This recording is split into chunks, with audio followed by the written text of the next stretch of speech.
Yo, what's good, guys? Jason here today from Fittest Gamers, and today I'm bringing to you TNA Impact, the video game. This game released in 2008, so it's about 12 years since it released, pretty much ahead of its time. And I think it's pretty cool with AEW and TNA, with Impact Wrestling now kind of combining, and Kenny coming out last night and breaking ratings for them. I think it's only valid to do this. So hope you guys enjoy this video, and let's take it back. Let's turn back time and go back to 2008 when TNA was at one of its peaks. Hope you guys enjoy. Well guys, TNA Impact the video game in 2020, what does it consisted of? A lot of great entrances, miniature cutscenes, and great graphics. In 2020, these graphics are still elite, and each wrestler was scaled to the T to have their actual body function. Not like in the WWE games where Rikishi will have a six-pack. Here, if they didn't have one, they didn't have one. They made it look identical to what they are in real life. The entrances were spot on. What sucks is it doesn't have them walk all the way down to the ring. That I wasn't a fan of. And then you have the heel tunnels and the face tunnel. You really didn't know what tunnel they were coming from. It doesn't matter, honestly. It really doesn't matter. I guess you could tell by the camera angle where it's at. But besides that, it was pretty unique. A lot of unique characters, only 25 in the roster though, but then you have the ones that you get during the story mode. And you had a Ready to Rumble tribute to Afro Thunder, which I'll talk about later on.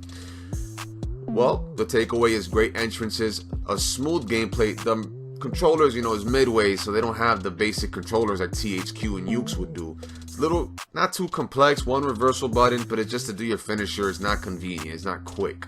And you have to get that meter up. I'm not a fan of it. There was no blood, unfortunately. Blood adds a realism to it.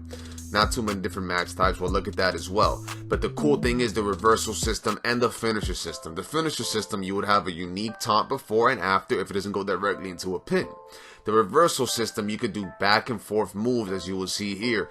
Back and forth. That right there, you witnessed triple reversal. I went for a belly-to-belly suplex, then he went for his own, and then I reversed it into a neck breaker. And that is what's cool, because you don't get that much. It's like a unique chain wrestling, so to speak.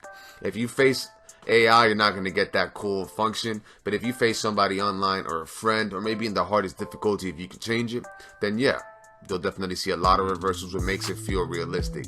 This is one of the cool characters, Shark Boy. And a cool feature is that you could big back body drop someone outside of the ring. In the WWE games at this point in the day and time, whatnot, whatever year you want to call it, you couldn't do that. And you still can't do it.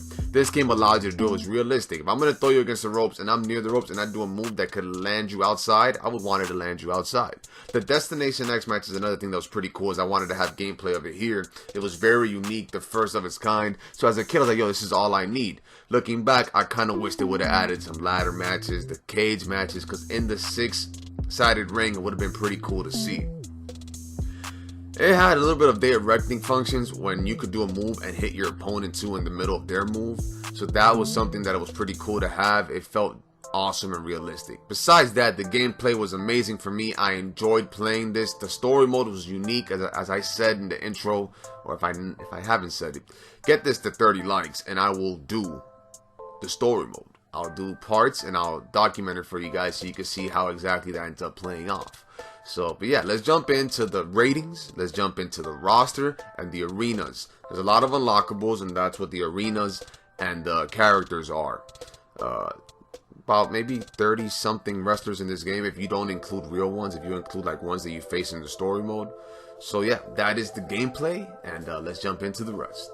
Alright guys, so the Metacritic score that this game received was a 64, user score 4.6. I don't really go off of this. I'm going to tell you what my score is afterwards.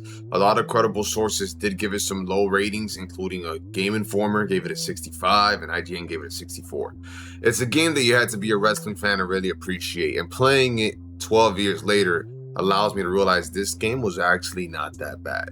I wish the online, as you see here, that was letting us do tag matches. Unfortunately, it wasn't, so it kind of sucks, but it wasn't as bad as they made it seem at all. So we're going to go with the roster. There were some DLC, but I believe the DLC was in Xbox only, and I didn't know if the game had made enough to even add DLC. I don't know how that even went about, because I didn't play it that long. I beat the story mode, had fun, and then I went on to the next thing. I think I was playing Madden at the time. Then SmackDown vs. Raw 2009 came out, and I was already moving on to that. There was no overalls for the characters. There's about 25 characters, give or take, not including the extra ones that you get as you play the story mode. and then the tribute to the Ready to Rumble character, Afro Thunder, I believe.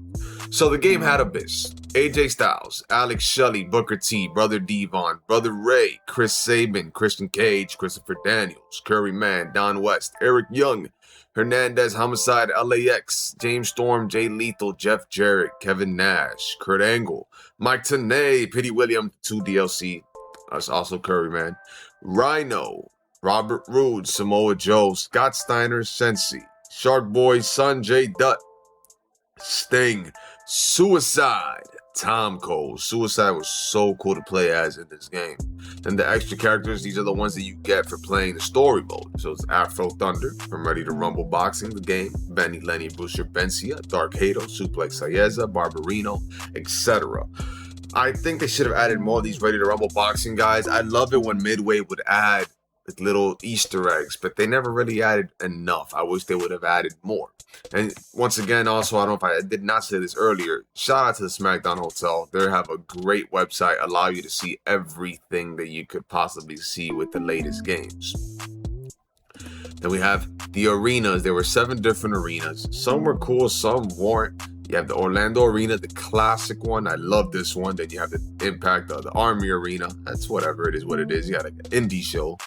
Then the Freedom Center. This kind of tries to emulate the Staples Center. In most WWE games, they have the Staples Center, and that's kind of what you get here. They try to add the Japan Arena, the England Arena, the Mexico Arena, and the Vegas Arena. This is where in the story mode, most pay-per-views would take place at. Once again, shout out to SmackDown Hotel. That is pretty much from the rating standpoint, the roster and the arenas. In order to unlock everybody, I don't know if I said it earlier either. It's been a long day for me. If you guys want me to play a story mode and unlock everything and document it, do part 1, part 2, part 3, feel free to let me know. And I would be more than glad to record that information for you guys and record it so you guys can see the story mode once again. So to get this 30 likes, and that will be in the timeline and to-do list. It takes about 8 hours to beat. Anyways, guys, let's move on to the main menu and some features in the game. Alright guys, so this is what the main menu looked like back in the day in this great game. You have the exhibition mode, online, story, create a player, options, TNA extras. You go to online, let's see if it works in 2020. No. Cannot connect to the server. To do the story mode, you have to create a superstar.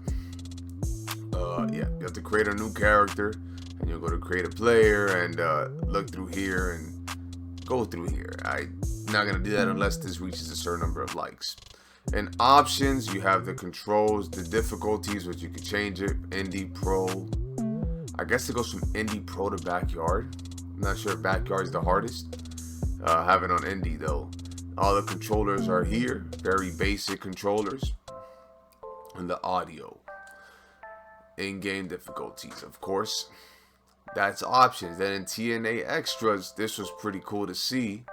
You have some behind the scenes, some game trailers to different games, and highlight reels. The highlight reels is AJ Styles. Wow, the first TNA match in history. The game, this is pretty cool for the game to have.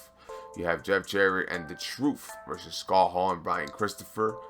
Then Chris Sabin versus Juventud Guerrera. The Knockout Gauntlet and the X Division 6-way matchup. So that's pretty cool. And you have the credits.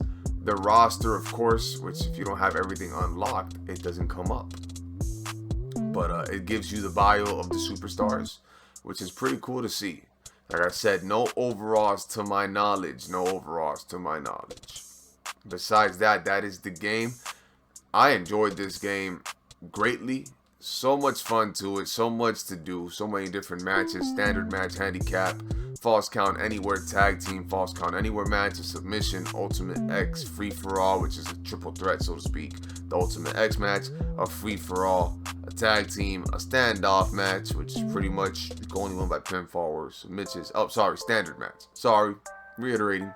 But yeah, that is the main menu. Nothing too special. You know, they kind of had it similar to how WWE had it back in the day with the real pictures. Besides that, that is the game. I hope you guys found this video pretty cool and nostalgic. I'll definitely bring you more gameplay in the future. We will touch base on this game as the years progress. Maybe the AW game gives a little feedback.